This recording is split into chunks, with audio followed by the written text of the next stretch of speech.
आज बाबा कहते मीठे बच्चे,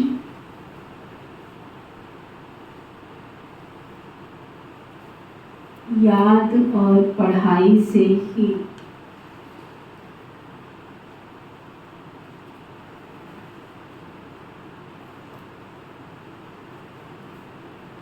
डबल ताज मिलेगा।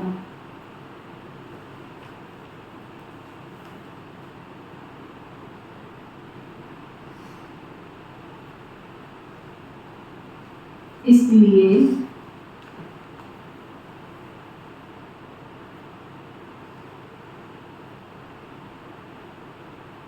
अपनी एम ऑब्जेक्ट को सामने रख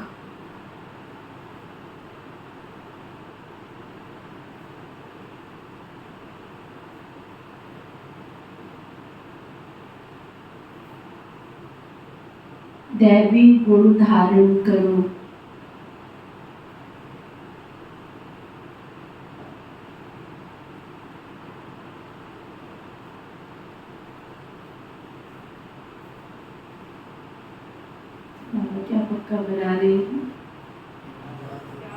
डबल ताज लेना है तो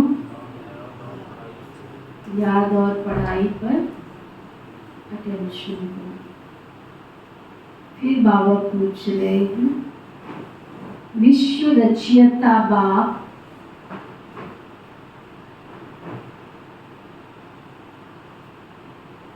तुम बच्चों की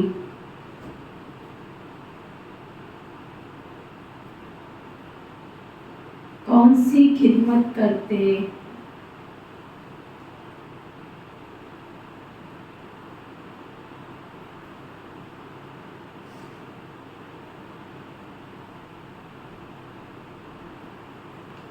विश्व रचयिता बाप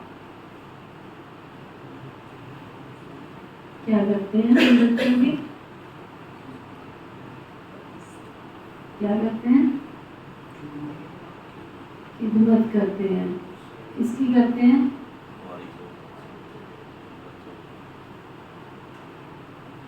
भगवान खुद हमारी खिदमत में हाजिर हो। और क्या चाहिए?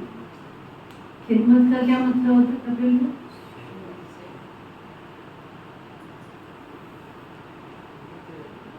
ज्ञान देते हैं। और हजरत में खिदमत का क्या मतलब होता है?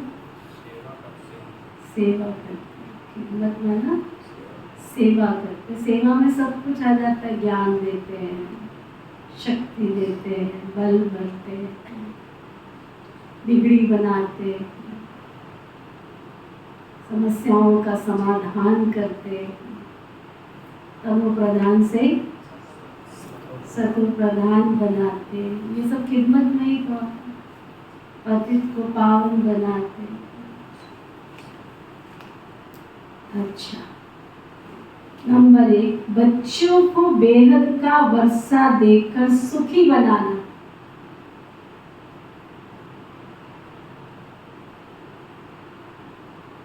ये खिदमत है।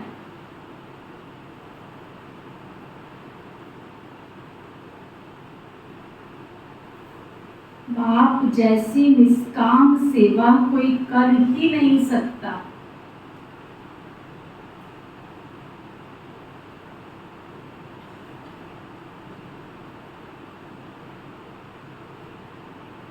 दुनिया में तो फिर भी अगर लौकिक आपका पिता है तो उसको ये तो रहता है ना, मेरा बच्चा भविष्य में मेरी सेवा करे। लेकिन इस बाप को तो हमसे ये भी इच्छा नहीं होती। नंबर 2, बेहद का बाप किराए पर तख्त लेकर तुम्हें विश्व का तख्त नशीन बना देते हैं। ये भी एक बंडल। हमको तख्त देने के लिए खुद किराए पे तख्त लेते हैं। खुद ताउसी तख्त पर नहीं बैठते,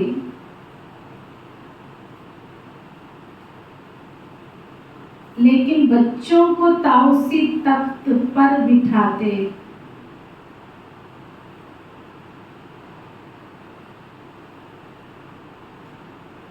बाप के तो जड़ मंदिर बनाते।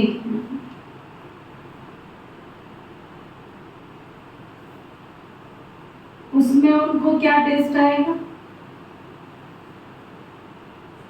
मंदिर बना रहे हैं, पूजा कर रहे हैं, फिर उसी को बना बनू के जो कुछ है, भगवान को इससे क्या मिलेगा? क्या टेस्ट आएगा? मजा तो बच्चों को है ना, जो स्वर्ग का राज्य भाग्य दे देते हैं।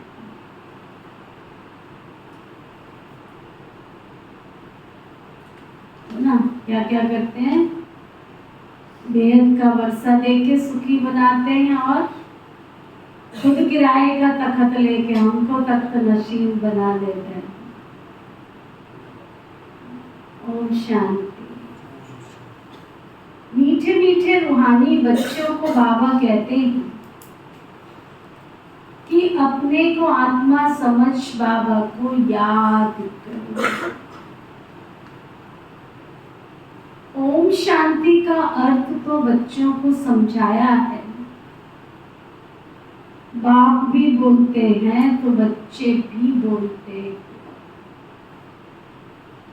ओम शांति,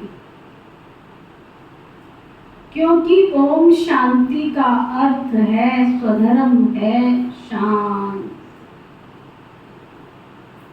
तुम अब जान गए हो कि हम शांति धाम से यहाँ आते हैं, पहले पहले सुख धाम में।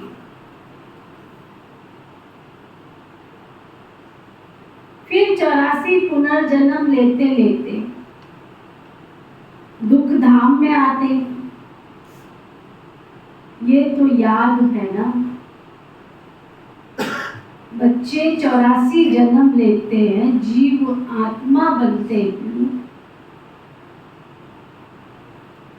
बाप जीव आत्मा नहीं बनते हैं। कहते हैं मैं तो टेम्परेरी इनका आधार लेता, नहीं तो पढ़ाएंगे कैसे? अगर ब्रह्मा का आधार ना ले तो उनको पढ़ाएंगे कैसे? बच्चों को घड़ी घड़ी कैसे समझाएंगे मन मनाकर? अपनी राजाई को याद करो। इसको कहा जाता है सेकंड में विश्व की राजाई। बेहद का बाप है ना, तो जरूर बेहद की खुशी, बेहद का वर्षा ही देंगे ना। बाबा तो बहुत सहज रास्ता बताते,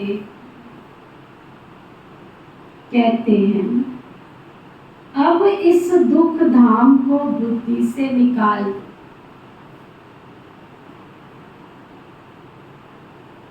इस काम की ये दुनिया जो जिंदगी से खेले, तो ऐसी जो दुनिया जिंदगी से खेलने वाली है, ऐसी दुनिया को क्यों याद करें? निकाल दो बुद्धि से। जो नई दुनिया स्वर्ग स्थापन कर रहे हैं, उनका मालिक बनने के लिए तुम मुझे याद करो।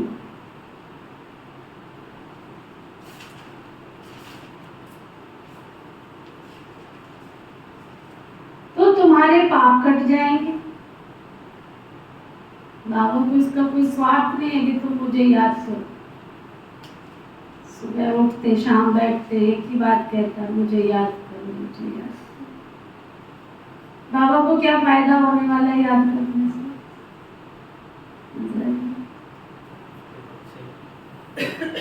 हमको फायदा है कि बाबा को फायदा है? हमारे फायदे के लिए हमको कहता है बच्चे तुम याद करो, याद करो। क्यों? इतनी बड़ी विशाल दुनिया में से हम बाबा के फोटो में से कोई में से भी कोई बच्चे, स्वर्ग की बादशाही किसको देनी है उसने? तो खाली बच्चा बनने से तो नहीं देंगे। इंसाफ का घर है ये, इंसाफ का घर है। क्या बोलते? भगवान का घर है, इंसाफ का मंदिर है। भगवान अन्याय तो नहीं कर सकता है ना, उसके लिए तो सारी दुनियाएं उसके बच्चे हैं। लेकिन वो राज गद्दी देना चाहता है, स्वर्ग की बादशाही देना चाहता है, तो कहता है तुम याद करो, जिससे मुझे कल को कोई ये ना कहे कि इनको क्यों दिया तुमने, हमें क्यों नहीं दिया, हम तुम्हारे बच्चे नहीं थे क्या? अपनी सेफ्टी के लिए वो कहता है, तुम्हारी सेफ्टी के लिए। तुम्हारे घर के 10 सदस्य हैं और कल को उनको साक्षात्कार हो जाता है कि ये तो हवनहार भविष्य का देवता है, उसको साक्षात्कार होता है, इसके तो मुकुट लगाया और ये तो बहुत बड़ा देवता बन गया है और ऐसे ऐसे, इसका तो बहुत बड़ा महल है, ये सब कुछ है। तो घर वाले कहाँ जाएंगे? आपके पास कि भगवान के पास? हाँ, किसके पास जाएंगे? भगवान के पास जाएंगे ना।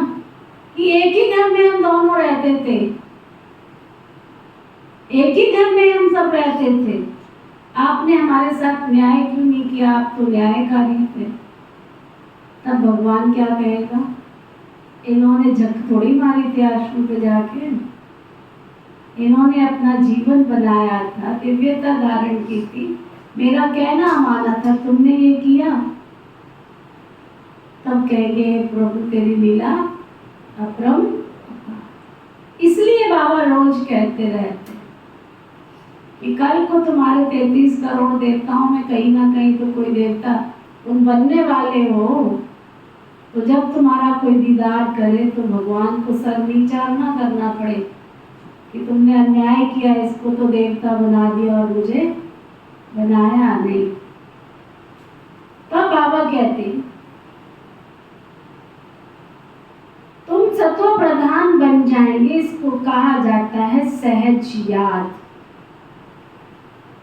जैसे बच्चे लौकिक बाप को कितना याद करते हैं, वैसे तुम बच्चों को भी बेहद के बाप को याद करना। बाबा ही दुख से निकाल सुख धाम में ले जाते, वहां दुख का कोई नाम निशान भी नहीं रहता। बहुत सहज बाबा समझाते हैं, अपने शांति धाम और घर को याद करो। जो बाप का घर है वो तुम्हारा घर है, नई दुनिया को याद करो, वो तुम्हारी राजधानी है। बाप तुम बच्चों को कितनी निष्काम सेवा करते,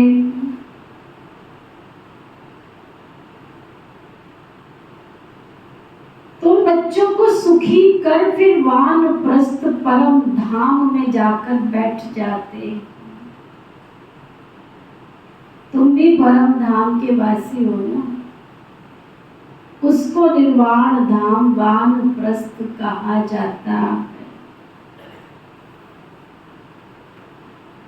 बाप आते हैं बच्चों की खिदमत करने, अर्थात बेहद का वर्षा देने के लिए। जो दुनिया नहीं दे सकी तब फिर वो आता है। भटके हुए राही थे, भटक रहे थे, फिर वो आता है तो उनको बेहद का वर्षा देता है। शिव बाबा तो है ही, ऊंचे थे ऊंच भगवान, शिव के मंदिर भी बहुत होते, उनका कोई बाप, उनका कोई टीचर नहीं है। सारे सृष्टि के आदि मध्य अंत का ज्ञान उनके पास है। कहां से आया? सृष्टि के आदि मध्य अंत का ज्ञान उनके पास है। कहां से आया? क्या कोई वेद शास्त्र उपनिषद बैठ के पढ़ा? नहीं, बाबा तो है ही ज्ञान का, शांति का। बाबा की महिमा दैवी गुणों वाले मनुष्यों की महिमा में, दोनों में बहुत फर्क है। क्या फर्क है सुरेश भाई?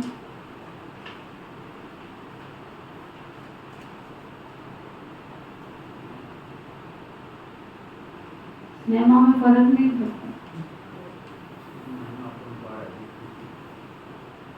अगर आपको किसी को महिमा बताने के लिए कहा जाता है, ऐसे बोल दोगे बस उसकी महिमा अपरंपार। हाँ जी, सभी आत्माओं का पिता है। अच्छा, फिर सबका पालनहार है। ऐसे सुनाओगे ज्ञान, किसी को सुनाना है कि श्रोतागण ही बने रहोगे सारी उम्र? फिर वक्तागण भी बनोगे कि नहीं बनोगे? हाँ जी, एक चित्र है अपना, उसमें निरंतर लिखा हुआ है, पहले आश्रम तो होता था, देवताओं की महिमा और परमात्मा की महिमा। कैसे सुनाएंगे?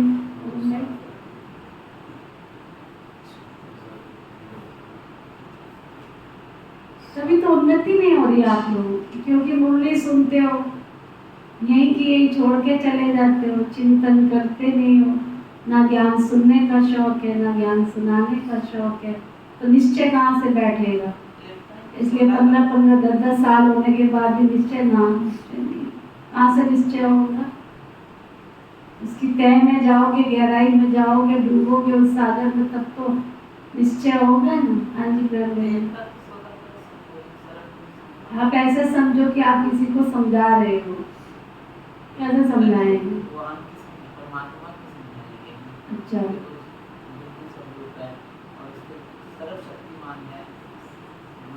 ऐसे कंपैरिजन ऐसे सुनाते हैं क्या? स्कूल में पेपर नहीं दिया है क्या? अगर आपको कंपैरिजन लिखने के लिए कहा जाए तो क्या करते हो? एक साथ एक ही मेमा कर देते, फिर दूसरे साथ दूसरे की मेमा करते हो, ऐसे होता है। पढ़े हो कभी स्कूल में? हाँ जी हंसराज भाई, क्वेश्चन मार्क के कंपैरिजन, भगवान की महिमा और देवताओं की महिमा, दोनों का अंतर लिखिए, क्या करोगे?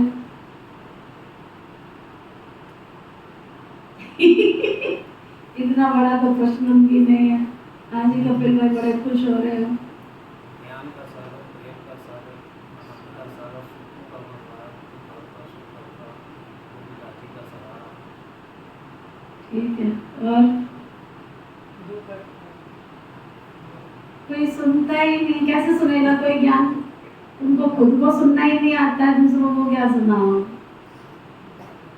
दोनों का कंपैरिजन, एक तरफ देवी देवता और एक तरफ ज्योति बिंदु परमपिता परमात्मा। अब महिमा करो। नंबर 1, परमपिता परमात्मा परम धाम निवासी, देवताएं सूक्ष्म वतन निवासी, परमात्मा ज्योति बिंदु स्वरूप है और देवताएं साकारी मनुष्य, है ना। परम पिता परमात्मा रूप में ज्योति बिंदु है, निराकार है और सर्व गुणों के दाता हैं। उनकी महिमा किससे की जाती है? अपरम अपार, बेहद की। देवताओं की महिमा वो साकारी हैं, शरीरधारी हैं और वो सर्व गुण संपन्न, 16 कला संपूर्ण निरविकारी। परमात्मा अजन्मा है, देवताएं जन्म मरण के चक्कर में आते हैं।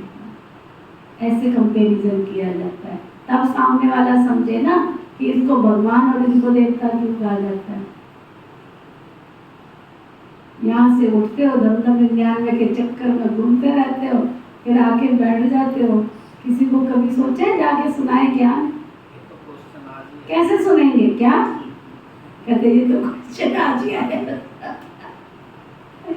जब जागो तभी सवेरा। बाबा कहते तुम दैवी गुण धारण कर देवता बनते हो, पहले आसुरी अवगुण थे, असुर से देवता बनाना ये तो बाप का ही काम है। अब देखो ये भी अंतर है। परमात्मा आसुरी शक्तियों का विनाश कर देवत्व की ओर ले जाते हैं, जबकि देवता क्या करते हैं? देवता किसी को भी असुर से देवता नहीं बना सकते। एम ऑब्जेक्ट तुम्हारे सामने है ना, जरूर ऐसे श्रेष्ठ कर्म किए होंगे। कर्म अकर्म विकर्म की गति अथवा हर बात समझाने में 1 सेकंड लगता है। बाबा कहते मीठे मीठे बच्चों, वो पाठ तो बजाना ही है। आप सोचोगे हम भगवान के बन गए हैं तो पाठ ना बजाए, तो कभी सोचना ही नहीं कि हम इसलिए ज्ञान योग कर रहे हैं कि परम धाम में जाकर हमको बैठने को मिल जाए। परम धाम में किसी ने भी जाके बैठना है। ये पाठ तुमको अनादि अविनाशी मिला हुआ है। तुम कितना बारी सुख दुख के खेल में आए हो, कितना बार तुम विश्व के मालिक बने हो। बाबा कितना ऊंच बनाते हैं। परमात्मा जो सुप्रीम सोल है वह भी इतना छोटा है। वह बाप ज्ञान का सागर है, तो आत्माओं को भी आप समान बनाते हैं। तुम प्रेम के सागर, सुख के सागर बनते हो। देवताओं का आपस में कितना प्रेम है, कभी झगड़ा नहीं होता। तो वो बाप आकर तुम्हें आप समान बनाते हैं और कोई ऐसा बना न सके। हम लोग कितने बेसमझ हैं, लड़ाई झगड़े का कारण तो खुद ही बना रहे हैं। देवताओं को भी जाति में बांट दिया, देवताओं को भी जाति में बांट दिया, खुद तो बटे बटे देवताओं को भी बांट दिया। क्या श्री कृष्ण जी यादव थे और लक्ष्मी नारायण सूर्यवंशी थे। बताओ कहाँ कहाँ तुम कहाँ रामचंद्र जी क्या थे, वो क्षत्रिय थे। देवी देवताओं को भी बांट दिया, उनकी जाति उनके धर्म को भी बांट दिया। तो लड़ते रहो, फिर वो कहेगा तेरा भगवान मेरा भगवान, इसी बात पे लड़ते हैं। लड़ाई का एक कारण थोड़ी है, कितने कारण बन गए हैं लोगों को। कोई धर्म के लिए थोड़े लड़ रहा है, अपनी आजीविका के लिए लड़ते रहते हैं। हमारे को पैसा चाहिए, कहाँ से मिलेगा, पैसे का क्या करेंगे ये भी नहीं पता। बाप बड़ा ना भैया, आज के जगत में क्या सबसे बड़ा रुपया। रुपये के लिए जातियां बांट दी, रुपये के लिए धर्म बांट दिया, रुपये के लिए धर्म परिवर्तन कर लेते हैं। कितना दुनिया में खेला हो रहा है। बाबा कहते तुम तो प्रेम के सागर हो, सुख के सागर बनते हो। देवताओं का तो आपस में कितना प्रेम है, कभी झगड़ा नहीं होता। तो बाप आकर तुम्हें आप समान बनाते हैं और कोई ऐसा तुमको बना न सके।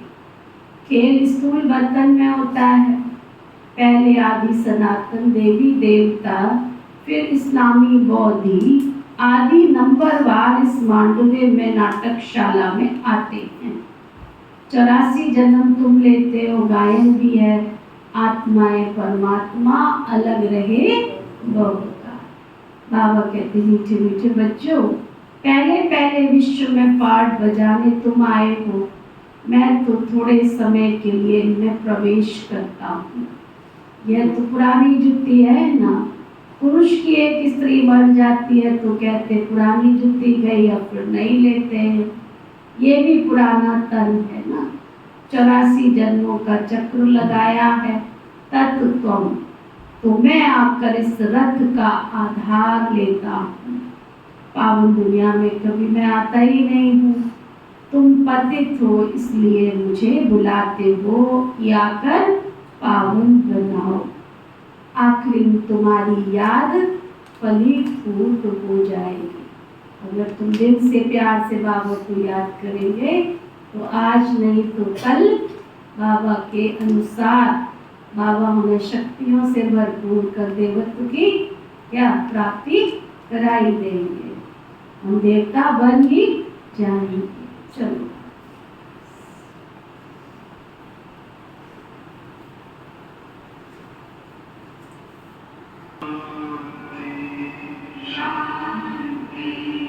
अंतर मन में ज्योति जगा लो, होगा दूर अंधेरा।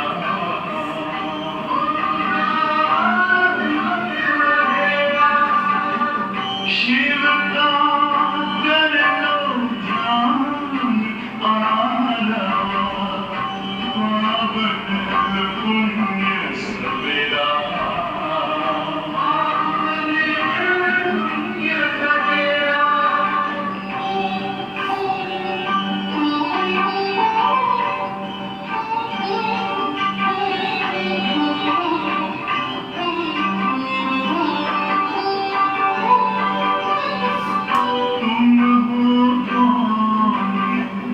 कहाँ से आए,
तो बाबा कह रहे थे आखिरी में तुम्हारी याद फलीभूत हो जाए।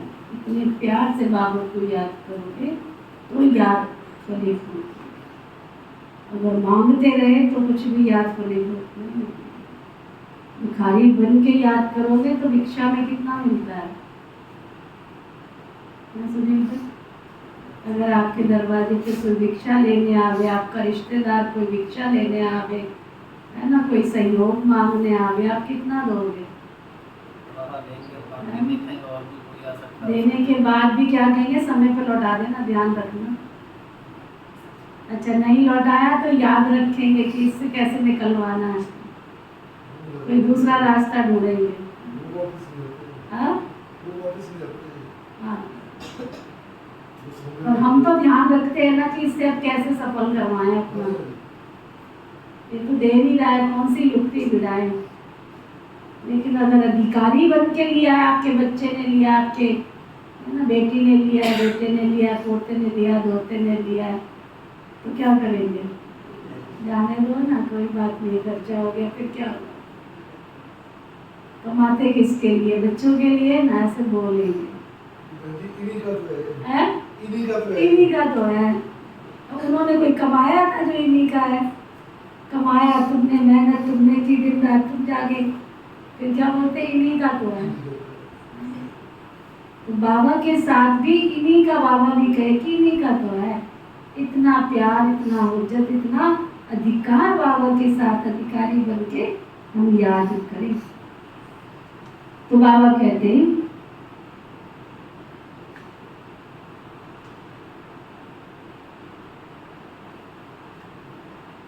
तब तुम्हारी याद फलीभूत होगी। जब पुरानी दुनिया खत्म होने का समय होता है ना, तब मैं आता हूँ। ब्रह्मा द्वारा स्थापना, ब्रह्मा के द्वारा अर्थात ब्राह्मणों के द्वारा।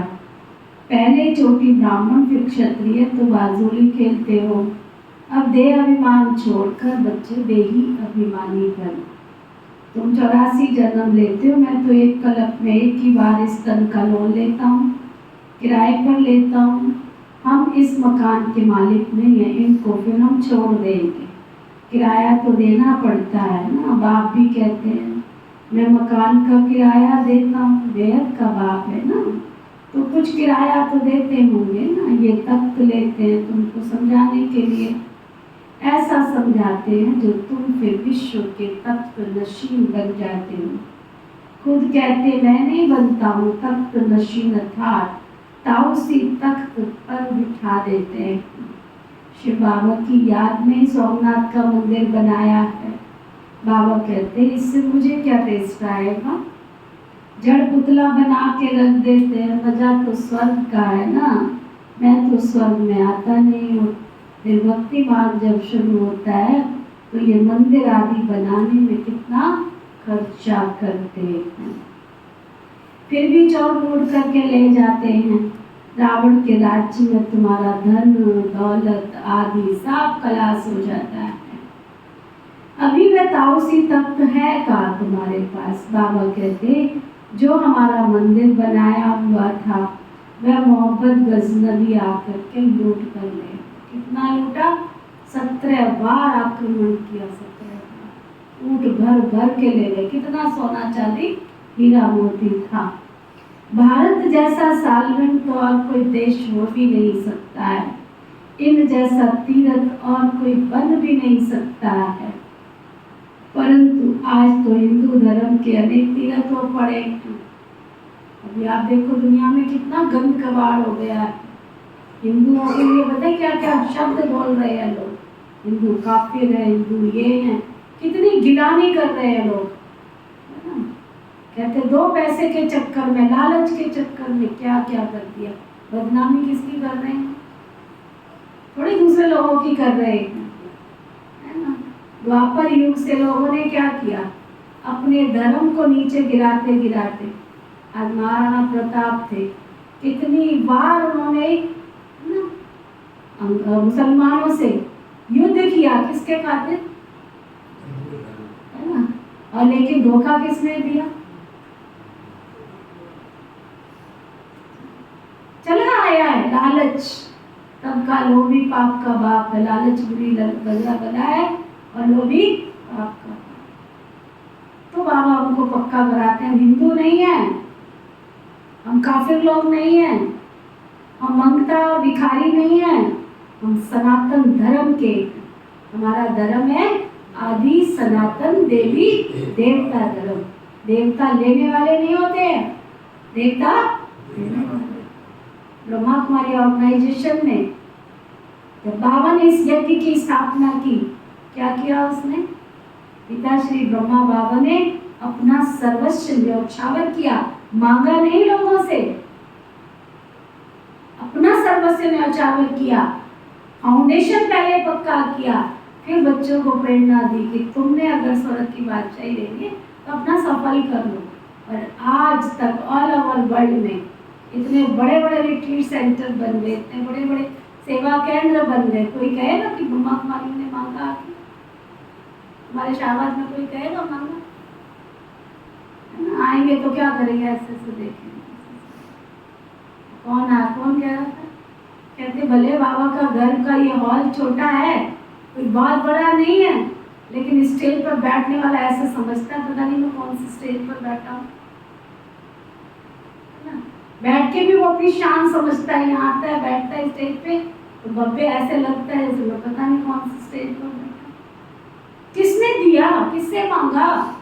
तो बाबा ने हमको क्या पक्का कराया कि तुम मंगता नहीं हो, तुम भिखारी नहीं हो, तुम कौन हो? सनातनी हो। सनातन अर्थात देवता, देवता माना तुम देने वाले हो,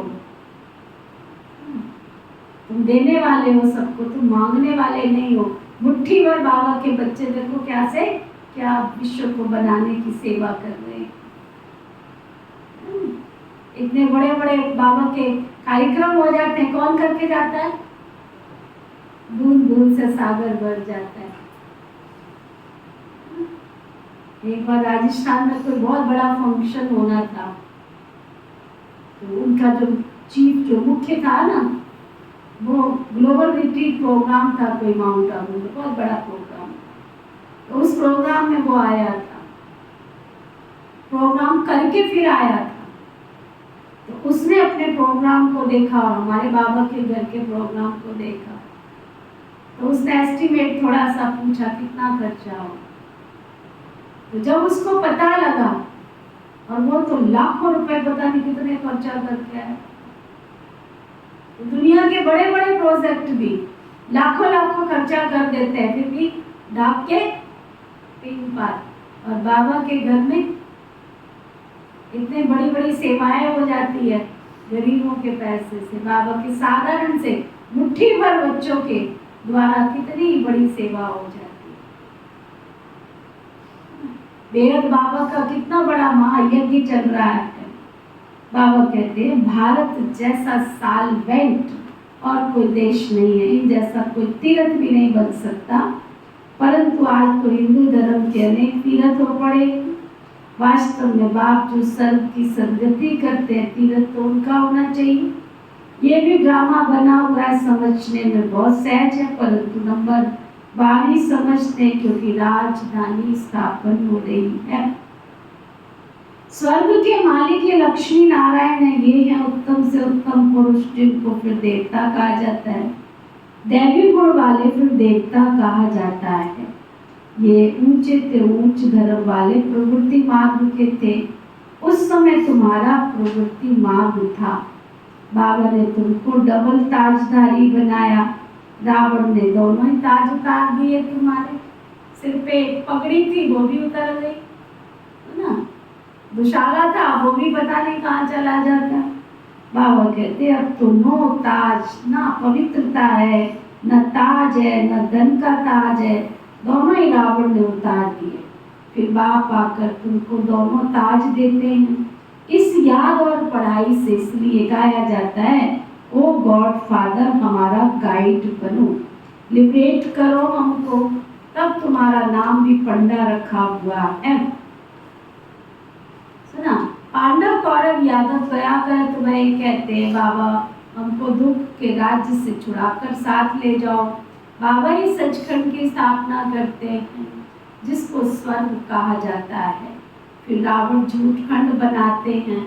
वह कहते हैं श्री कृष्ण भगवान वाच, बाबा कहते हैं हे शिव भगवान वाच, भारतवासियों ने नाम बदल लिया तो सारी दुनिया ने बदल दिया।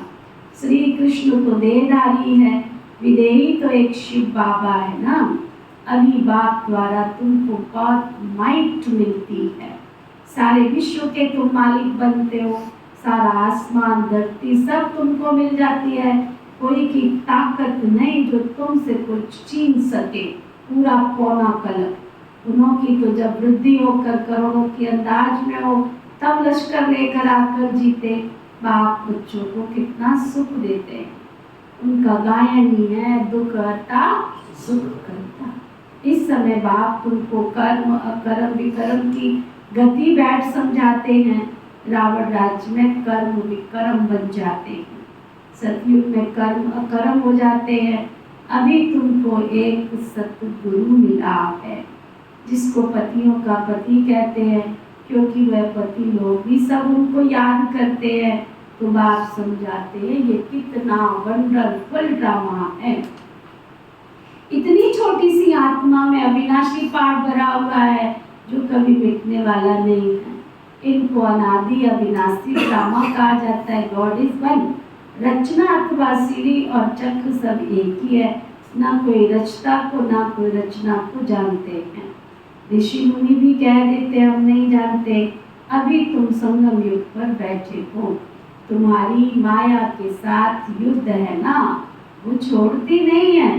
बच्चे कहते बाबा माया का थप्पड़ लग गया, बाबा कहते बच्चे सारी की कमाई चट कर, तुम्हें भगवान पढ़ा दे, अच्छी रीति पढ़ना चाहिए।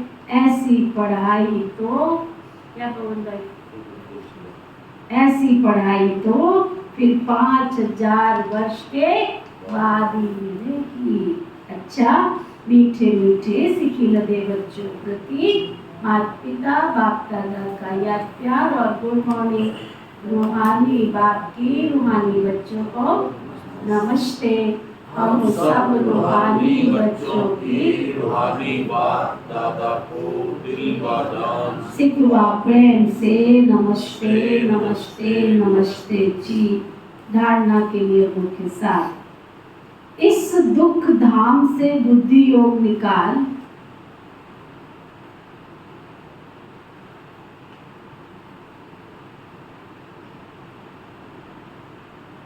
नई दुनिया स्थापन करने वाले बाबा को याद करना है।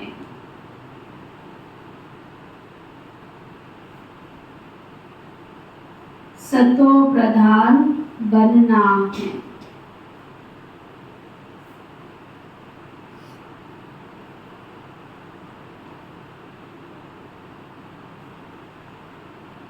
बाप समान प्रेम का सागर,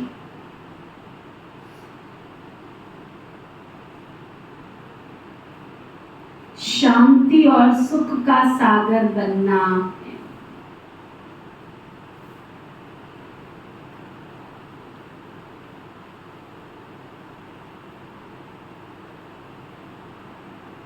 कर्म अकर्म और विकर्म की गति को जान, सदा श्रेष्ठ कर्म करने।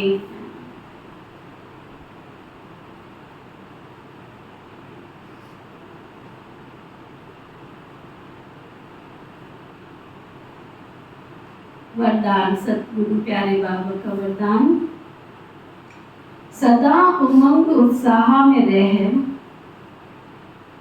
मन से खुशी के गीत गाने वाले,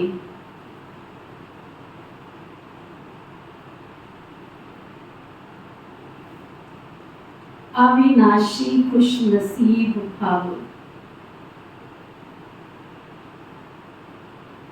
क्या वरदान दिया बाबा ने? सदा क्या करना है? उमंग उत्साह में रहना है और खुशी के गीत गाने। कैसे? मन से खुशी के गीत गाने वाले, ऊपर से नहीं तालियां बजाओ तालियां बजाने। मन की ताली बजी, डांस करो, नाचो नाचो, उंगलियां नाच ली, शरीर नाच लिया, मन नाचा। तो आज बाबा क्या कह रहे हैं? मन से खुशी के गीत गाने वाले अविनाशी खुश नसीब। अविनाशी खुश, ये नहीं किसी ने महिमा की तो खुश होके नाचने लग गए, किसी ने शिक्षा दी तो इस गैस के गुब्बारे में से हवा निकल गई, ऑलवेज हैप्पी। किसी के कहने से कोई ये नहीं, रिमोट कंट्रोल किसी दूसरे को ना देके रखो, मेरी खुशी मेरी है। किसी ने मुझे कहा तो मैं दुखी हो गई, किसी ने कहा तो खुशी हो गई। क्यों?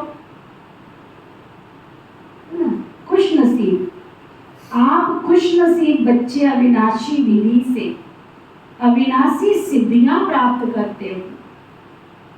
आपके मन से सदा वाह वाह की खुशी के गीत बजते रहते हैं। वाह वाह वाह वाह वाह तकदीर मेरी वाह, वाह मीठा ब्राह्मण परिवार वाह, और वाह श्रेष्ठ संगम का सुहावना समय वाह वाह। हर कलम वाह वाह है, इसलिए आप अविनाशी खुश नसीब हो। आपके मन में वाई वाई आई आई नहीं, वाई की बजाय वाह वाह और आई की बजाय बाबा बाबा शब्द ही आता है ना। स्लोगन, जो संकल्प करते हो उससे अविनाशी गवर्नमेंट की स्टैंप लगा दो तो अटल रहे। कितना सुंदर स्लोगन। जो भी तुम्हारे मन में कोई संकल्प आया, मुझे आज पवित्र बनने का संकल्प आया, शुद्ध अन्न का संकल्प आया, किसी की सेवा करने का आया, कोई धन सफल करने का आया, बाबा कहते हैं अविनाशी स्टैंप लगा दो। एक बार आ गया ना वो सब बाबा का है, बाबा ने ही संकल्प दिया होगा ना, तभी तो मुझे आया ना। एक बार सुनाया है ना आपको मैंने, एक बार मुझे संकल्प आया, मैंने कहा मधुबन नदी में बाबा का घर बन रहा था। ऐसे ही संकल्प आ गया कि दीदी को कहूँ, मुन्नी दीदी को, क्योंकि मैं थी जुलाई के बाद अगस्त आता है, तो जुलाई में थी, इन्हीं दिनों में जाना आना भट्टी के लिए या किसी के लिए। तो मैंने कहा ठीक है दीदी ऐसा है, 25 अगस्त को दादी का दिन है, मैं तो नहीं आ पाऊँगी, लेकिन मेरी तरफ से आप जो है ना बोलना, मुझे 2500 था कि मुझे 2500 रुपये में भेज दूँगी, तो मेरे बाबा के बोर्ड में डाल देना। काफ़ी बाबा का घर बन रहा था ये, उस समय मुँह से निकल गया 25,000, कहा 2500 और कहा 25,000। मैंने कहा 25,000 में भेज दूँगी। तो जब बोल दिया ठीक है भाई, बाबा का घर बन रहा था उस समय, तो एक एक पैसे की ज़रूरत। मैंने बाबा को कहा बाबा अच्छी बात है, आप भाग्य बनाना चाहते हो ना। मैंने रखा बटुआ अलग से अपना, पहले बाबा, पीछे और कोई काम होगा, समझा। और फिर मुझे जाना था सितंबर में, कोई रिट्रीट प्रोग्राम कर गया सितंबर, यानी बाबा की सीजन थी। ठीक है, बाबा की सीजन में जो टर्न होता है ना अपना, मैंने कहा पहले तो अपना ही कर जाना। मुंह से निकला है, इट मीन्स बाबा मेरा भाग्य बनाना चाहता, भगवान मेरे से कुछ विशेष करवाना चाहता है, और मैं उसको करते करते रोक लूं तो क्या होगा, तकदीर को मेरे लकीर लग जाएगी। उससे हमको भी पता है, बाबा को भी पता है, लेकिन उस समय होनी ने वो संकल्प क्यों दिलवाया, क्योंकि उसके पीछे हमें नहीं पता, उसको पता। तो जब हम इतने सच्चे न्यायकारी बन के चलते हैं, तो बाबा उसमें छिपा हुआ जो राज है उसको हम समझ नहीं पाते। आज बाबा ने क्या कहा, जो भी संकल्प आता है उसको अविनाशी गवर्नमेंट की क्या करो, स्टैंप लगा। तो ये बाबा ने संकल्प दिया है और इसको मुझे करना ही, स्टैंप का मतलब करना ही है। अच्छा, मातेश्वरी जी के मधुर महावाक्य, जीवन की आश पूर्ण होने का सुहावना समय। सुनाने का आपका मतलब आप सबको, तो क्या मेरे बाबा के घर में देने से बाबा का घर नहीं बना? कौन सा काम रुक गया? कब? कोई विघ्न आने वाला था, कोई परिस्थिति आने वाली थी, उसने क्या किया, दिया उसने। कितना बड़ा पेपर आया था पड़ोस, आया नहीं था, ये उस समय की बात। बाबा को पता था, हमें तो नहीं पता था ना। इस पड़ोसी ने कितने पेपर लिए, बाबा को पता था ना।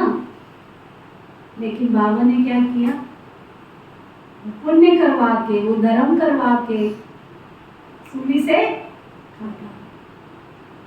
एक आईटी, तीन आईटी डाली उसने, तीन, और बाद में कहता मैं तो और जाऊंगा। भगवान क्या किया रिजल्ट में? अगर हमने समय से बाबा के संकल्प को प्रैक्टिकल किया तो बाबा ने हमें कहां से, इसलिए प्रभु हम तुमको कुछ नहीं दे सकते, है क्या मेरे पास जो मैं तुमको दूंगी? तुम मुझे शक्ति दो, बस तुम मुझे बल दो, मैं आपके हर संकल्प को पूरा कर सकूं। बस दिन रात सुबह उठते हो ना, ये प्रभु ये तन आपका, ये मन आपका, ये धन आपका, आपने जो कुछ कराना है इतनी शक्ति देना कि मैं सब कुछ आपके संकल्पों को पूरा कर सकूं। मातेश्वरी जी के मधुर महावाक्य, जीव की आश, जीवन की आश पूर्ण करने का सुहावना समय है। हम सभी आत्माओं की बहुत समय से ये आश थी कि जीवन में सदा सुख शांति मिले।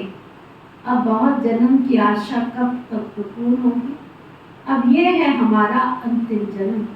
उस अंतिम जन्म के अंत में ऐसा कोई न समझे कि मैं तो अभी बहुत छोटा हूँ। छोटे बड़े को सुख तो चाहिए ना, परंतु दुख किस चीज से मिलता है उसका पहले ज्ञान चाहिए। अब तुमको नॉलेज मिली कि इन 5 विकारों में फंसने के कारण ये जो कर्म बंधन हुआ है ना, उनको परमात्मा की याद अग्नि से भस्म करना है। ये है कर्म बंधन से छूटने का सहज उपाय। इस सर्वशक्तिवान बाबा को चलते फिरते श्वासों श्वास याद करो। अब ये उपाय बताने की सहायता परमपिता परमात्मा खुद आकर करता है, परंतु इसमें पुरुषार्थ तो हरेक को अपने आप ही करना है ना।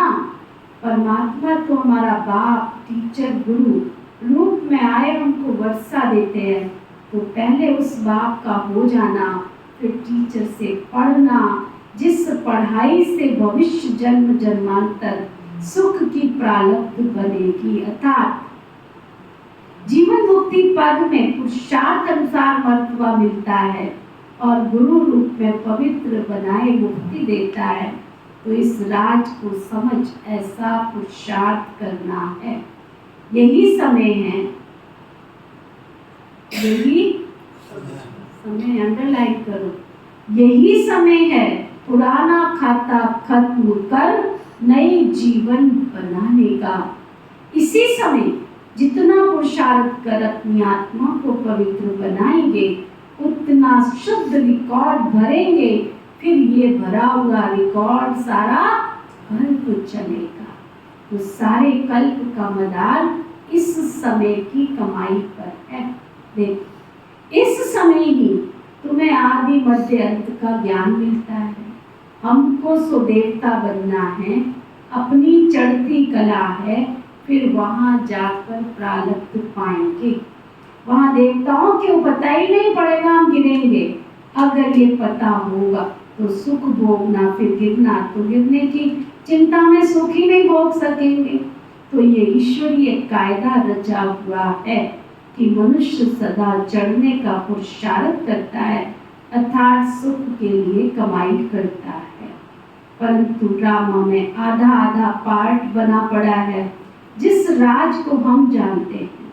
परंतु जिस समय सुख की बारी है तो पुरुषार्थ कर सुख लेना है।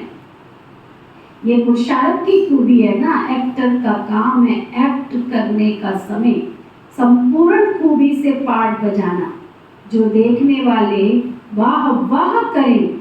इसलिए हीरो हीरोइन का पार्ट देवताओं को मिला है, जिन्हों का यादगार चित्र है और पूजा जाता है। निर्विकारी प्रवृत्ति में रह कमल फूल समान अवस्था बनाना, यही तो देवताओं की खूबी है। इस खूबी भूमि को भूलने से ही तो भारत की दुर्दशा हो गई है। अब फिर से ऐसी जीवन बनाने वाला खुद परमात्मा आया हुआ है। अब उनका हाथ पकड़ने से जीवन नैया पार होगी। अच्छा, ओम शांति। आज का व्यक्ति इशारा।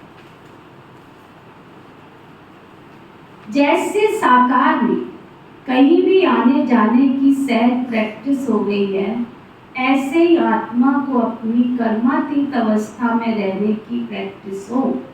अभी अभी कर्म योगी बन कर्म में आए, कर्म समाप्त हुआ, फिर कर्मातीत अवस्था में चले गए। निमित्त मात्र कर्म करने के लिए कर्म योगी बने, फिर कर्मातीत। इसके लिए स्वयं को ट्रस्टी समझ डबल लाइट रखो। जैसे कर्म में आना स्वाभाविक हो गया है, वैसे कर्मातीत होना भी स्वाभाविक हो जाए। ओके, ओम शांति।